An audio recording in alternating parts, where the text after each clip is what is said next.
Hello, I thought today I might talk to you about garden rewilding, whatever that might be. Well, what I'm going to try to do is explain what I think garden rewilding is, what the word rewilding means when applied to a small space in a town or wherever.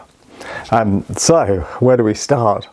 I guess the only way to start really is by first talking about what rewilding in the original sense is. Forgive me if you know this already, but I'm not sure that everybody does. So rewilding, I first came across rewilding in the context of Yellowstone National Park, which it's a really cool and interesting story. Not everyone agrees about all of the details, but basically it's a massive national park. Until fairly recently, it was completely overrun with deer. There were no predators to the deer because wolves had been hunted to extinction many years earlier. And so the deer population had gone bananas. They were overgrazing everything. Trees saplings couldn't establish, they just got eaten. So the ground was bare and soil was blowing away, and it was ecologically pretty disastrous. And so they took the brave decision to reintroduce the wolves.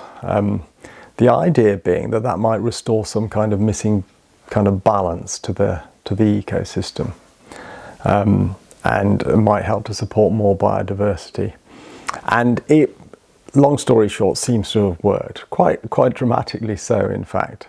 So there's still plenty of deer there, but their behaviour has changed. They're more wary. They stay out in the open in herds and so on. They avoid steep-sided river valleys where they're easily trapped by the wolves, which means that trees have started to regenerate in some areas, particularly along the rivers, which provided more, forgive that noise, it's my guinea pigs, particularly along the rivers, which has provided more food for beavers. And so the beaver population has expanded, creating more wetland, which has increased the bird populations. And there's been a whole kind of cascade of benefits from putting back this missing species, the wolf.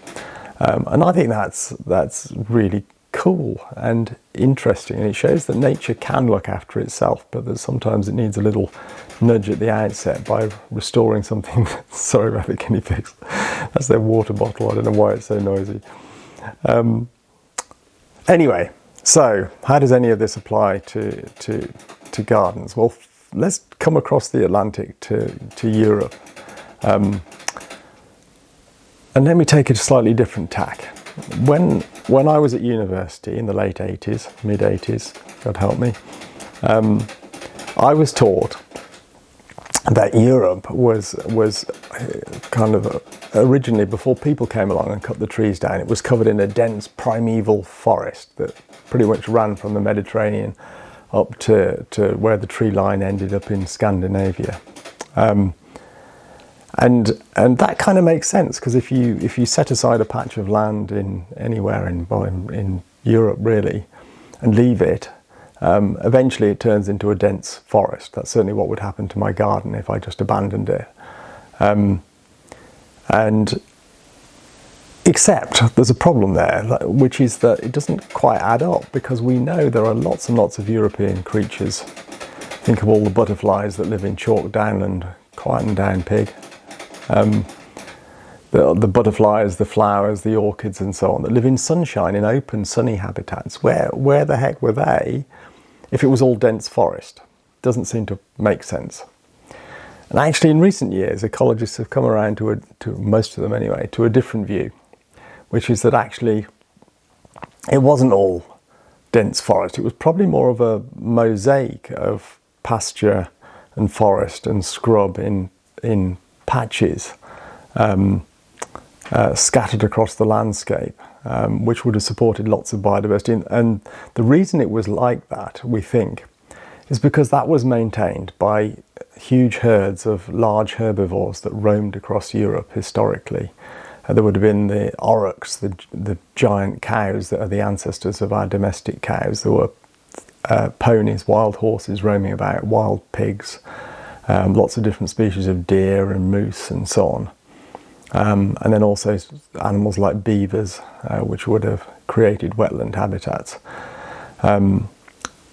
And of course these animals would have been kept in check by predators, wolves, bears, and lynx and so on. But of course in most of Europe and most of the time there aren't no longer giant herds of these big animals wandering about. The aurochs extinct, so there's obviously none of those. So rewilding projects in Europe have mostly taken the tactic, at least to start with, of focusing on reintroducing missing big herbivores, and that's what's the focus at NEP, which is the best known rewilding project in Britain. Quite a big project in West Sussex, about 1,500 hectares or something like that, where it used to be farmland, but not very productive farmland. It wasn't profitable because of the poor soil. So they decided to rewild over 20 years ago now. They reintroduced, there were red deer. They released ponies, Exmoor ponies, to replace the wild horses that would once have roamed around. Tamworth pigs to replace the wild boar, and longhorn cattle to replace the aurochs, albeit somewhat smaller. And then they've sat back and let nature take its course, and it's been really interesting to watch what's happened. Amazing place. I'd heartily recommend you go and visit. They take the line that there's not room at NEP to reintroduce wolves and lynx and so on. And indeed that's true, there isn't within the confines of the estate, but you could argue, and I would argue controversially, that we could have wolves in Britain, we could even have bears in Britain, we could certainly have lynx in Britain without any difficulty at all. And if you think I'm bonkers at this point, let me just point out something. So the Abruzzo National Park in Italy is 50,000 hectares in size, and it has lynx, it has brown bears, it has wolves, it has wild cats, it has pine martens, it has wild boar, it has beavers, it has the whole shebang. Cairngorm National Park in Scotland is more than 10 times the size. So the idea that we don't have anywhere that's big enough to have viable populations of large predators is daft. It's also worth noting, of course, that wolves are widespread these days in Europe. Almost every continental country in Europe has wild wolves, even places like the Netherlands, which is a really crowded little country, much more so than here, with hardly any wild space, but they manage to accommodate wolves. If they can, surely we can. Anyway, I'm going off topic very slightly. How does any of this apply to gardens? Well, of course you can't introduce pigs and herds of cows and ponies to your back garden, let alone wolves and lynx, fun though it would be.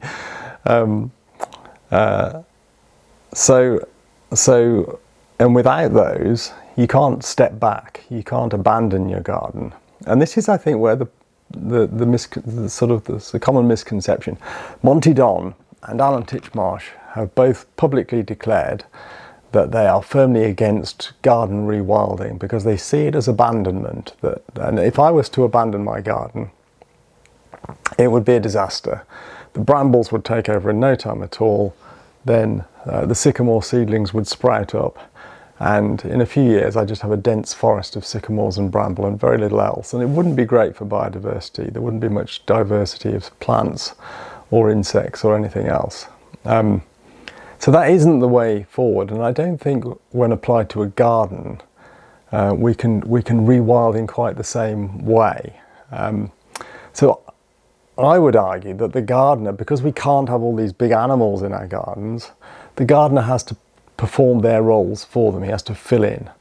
So if you or I dig a pond, we're basically doing the job of a beaver. If you do some digging of the soil, you're doing the job that a pig might have done by rootling naturally, a wild boar. And I came across a really interesting idea. Izzy Tree, I think it was, suggested that, you know how robins follow you around when you're digging in the garden, trying to grab worms that you turn up. She suggested that historically they probably followed wild boar around, and that from a robin's perspective, the gardener is just a two-legged pig, which I thought was quite sweet. So we dig, we make ponds, we prune, which is essentially mimicking browsing by large herbivores. We mow, which is mimicking grazing by large herbivores.